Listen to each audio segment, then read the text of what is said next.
Oi, tudo bem? Eu sou Paula de Souza, fisioterapeuta e instrutora de Pilates. Bem-vindo ao meu canal do Pilates em Casa aqui no YouTube. A gente vai falar sobre um mistério, uns termos que a gente usa e nem sabe do que se trata, né? Será que eu tenho mesmo lordose? Será que esse negócio de bico de papagaio? Será que eu tenho essa tal da escoliose? Vamos desmistificar esses termos e entender se você tem ou não tem isso e o que você pode fazer caso você tenha. Vamos começar pela lordose. Um baque para você aí é o seguinte: é normal ter lordose, meu povo? É super normal. Eu vou mostrar para você aqui a foto de uma coluna e aí você vai entender que além da lordose, existem outras coisas que são completamente normais na nossa coluna. Presta atenção. Aqui as curvas da coluna. Na coluna a gente tem 3 curvas principais, que são a lordose, elas são duas. Lordose cervical e lordose na lombar.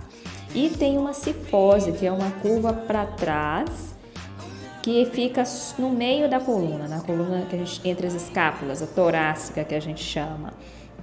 Então a lordose, meus amigos, ela é normal, ela é uma curva da coluna que tem em 2 lugares, no pescoço e na lombar. E ela serve, assim como a cifose, para amortecer impacto. Então, se não fossem essas curvas, todo o impacto que a gente tem na pisada ia dar uma pressão direta sobre o disco entre as vértebras. E isso podia levar a gente a ter lesão no disco e até nas vértebras, fraturas e hérnias a todo momento, né?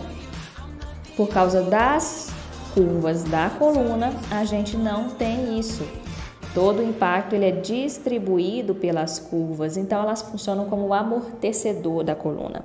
Por isso que elas estão aí, elas são normais. A gente precisa delas. Viu como é normal? Agora, o problema não é quando a lordose está presente. Na verdade, a lordose presente é uma coisa boa, é normal, é típico.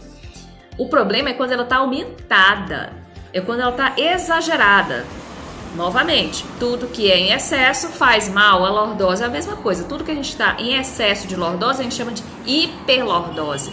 É a hiperlordose que geralmente leva a compressão na coluna, a dores nas costas e a incômodos que ficam ainda piores, por exemplo, em mulheres que ficam grávidas. Porque aí o peso da barriga faz a lordose ficar ainda mais acentuada. E aí ela fica hiperlordótica por causa da gravidez. Então, é a hiperlordose que é o problema. É a hiperlordose que exige um exercício fisioterapêutico. Vamos ver o que é a hiperlordose de verdade. É perfeitamente normal. O que não é normal é quando a lordose está aumentada, que é o que a gente chama de hiperlordose, que é uma curva da lordose muito para frente.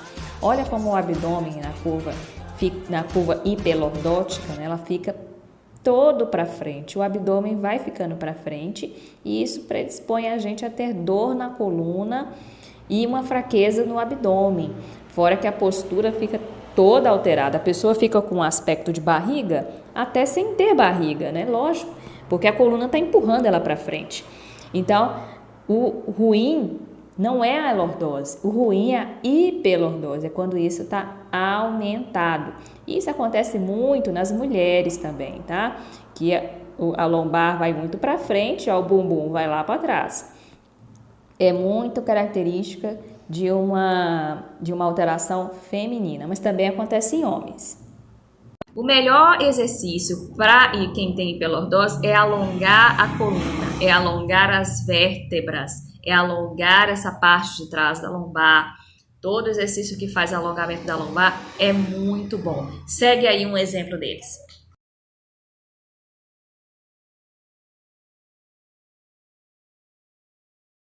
Tem outros, tá? Mas aí só o seu fisioterapeuta vai poder fazer uma avaliação específica e te orientar quanto a isso. Mas esse é um bom exemplo de exercício que alivia a coluna. Mas consulta o seu fisioterapeuta para saber o que você pode fazer ainda além disso. A cifose também é normal, né? Você viu lá na minha primeira figurinha que a cifose é normal. A gente tem uma curvatura na torácica que é para frente mesmo, que vai fazer a gente ficar cocunda. Essa é a tendência do ser humano. Mas veja bem, o problema não é a cifose, é a hipercifose. tudo que vem exagero também causa males, não é isso? É a hipercifose, quando a cifose está aumentada, é que é o grande problema. Dá uma olhada ali. Aqui é o problema, não é a cifose que é o problema. O problema é a hipercifose, é quando a cifose fica aumentada. E quando a gente tem uma hipercifose, quem aparece? A corcunda. O nome mais chique, mais técnico, mais científico da corcunda, na verdade, é uma hipercifose, quando ela está exagerada. Aí as costas vão para trás e o pescoço vai lá para frente. Geralmente, quando a hipercifose, a corcunda aparece em adolescente, eles também têm muita alteração nos dentes. Tá? Eles têm muita alteração da mordida, muita alteração da posição dos dentes, eles têm os dentes mais apinhados, precisa fazer um tratamento ortodôntico também. Por quê? Fica fácil de entender quando a gente vê essa imagem, né? A hiperlordose, o aumento aqui da coluna da torácica, empurrou a cabeça lá para frente e com certeza empurra também a parte dos dentes.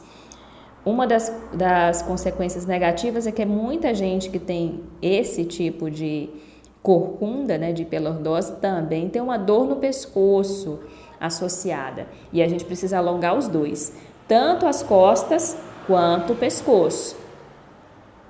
Ruim de quando a cifose está aumentada, que a gente tem a corcunda. A corcunda é isso, é o nome chique da corcunda, é hipercifose. Então, quando você está com a cifose aumentada, o problema de tudo é que essa região da coluna, da cifose, do tórax, ela é rígida. É a região mais rígida que tem. É o mais difícil de mexer, é nisso aí.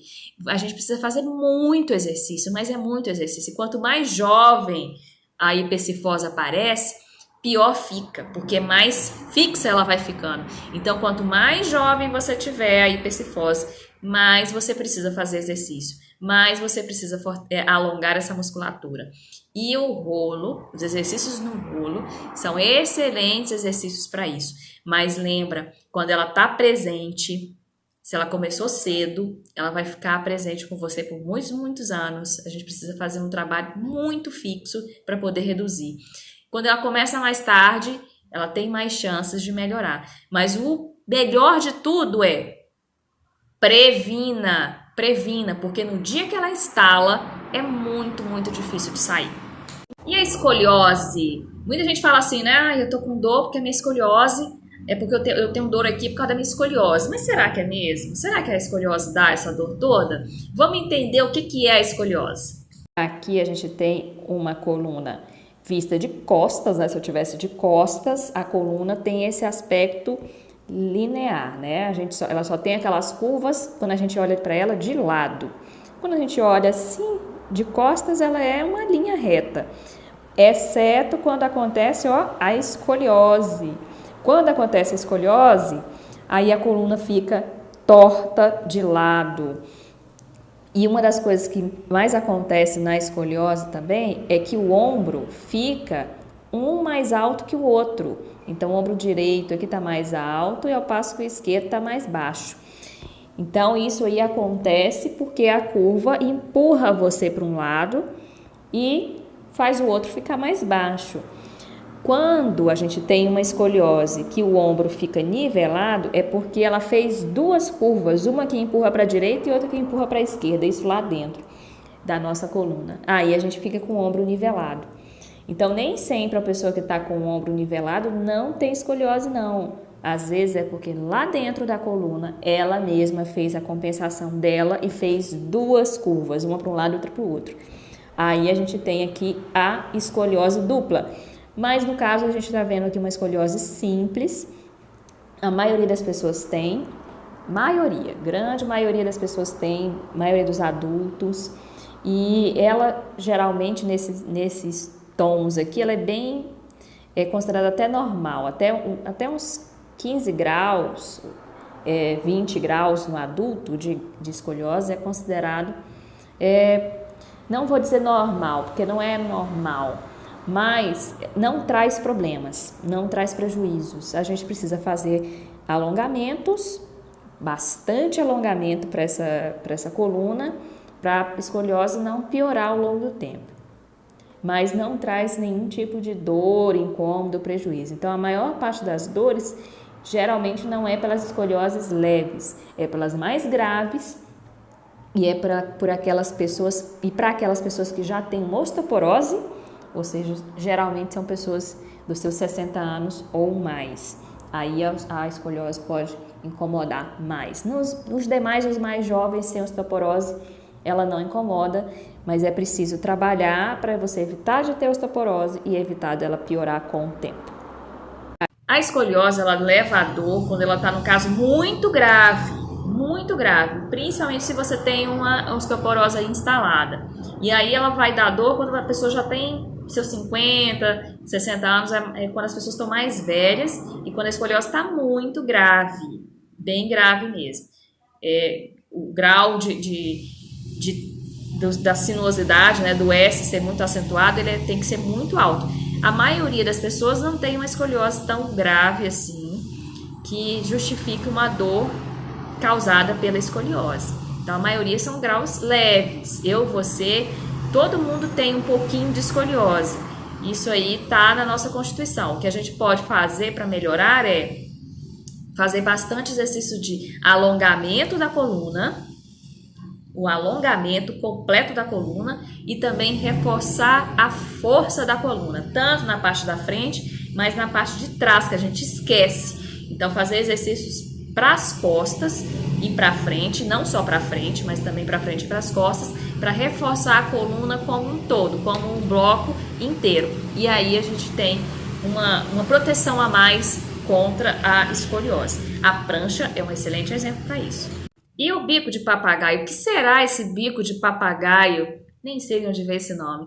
Mas se a gente vir a foto do tal bico de papagaio, a gente vai entender mais do que se trata. Olha aí. Aqui mais uma vez a nossa coluna, são as vértebras com o disco, essa partinha azul entre as vértebras e o tal do bico do papagaio. Olha ele aqui.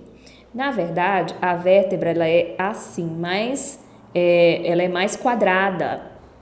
Ela é quadrada e aí com o desgaste ela vai formando essa margem aqui, esse gancho nas bordas dela.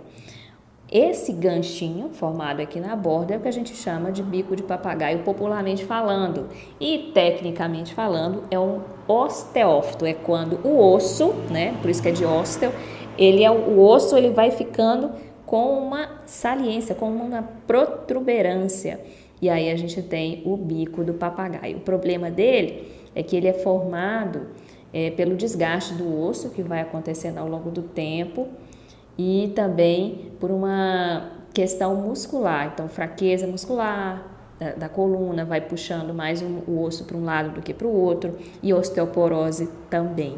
Para a gente prevenir, então, o bico de papagaio ou osteófito, o ideal é você fazer bastante exercício de fortalecimento da coluna como um todo, não só de um lado, nem só de outro, mas na frente, atrás, dos lados, fazer um fortalecimento global, por isso eu gosto tanto da prancha, e também proteger-se da osteoporose, porque à medida que ele está instalado assim, ó, ele comprime o disco. Olha aqui como o disco está preso, está comprimido, ao passo que esse de baixo aqui está livre, está solto, está com um movimento mais fluido. Aqui ele está comprimindo. Isso aqui para você ter uma protrusão do disco ou uma dor por causa do disco que está muito apertado, é uma mão na roda. Isso aqui acontece demais, por isso que é o problema do bico de papagaio. Vamos prevenir fazendo bastante exercício de alongamento e fortalecimento da coluna como um todo, e não só de um lado. O que acontece ali é que a pinça que o osso vai fazendo ao longo do tempo, né, que é um desgaste do osso, que também é causado pela osteoporose, então ele previne a osteoporose para também prevenir tal desse bico de papagaio que a gente chama de osteófito, que é o nome científico, o nome técnico, que é o osteófito, é o bico de papagaio. Para você prevenir, você precisa prevenir também a osteoporose.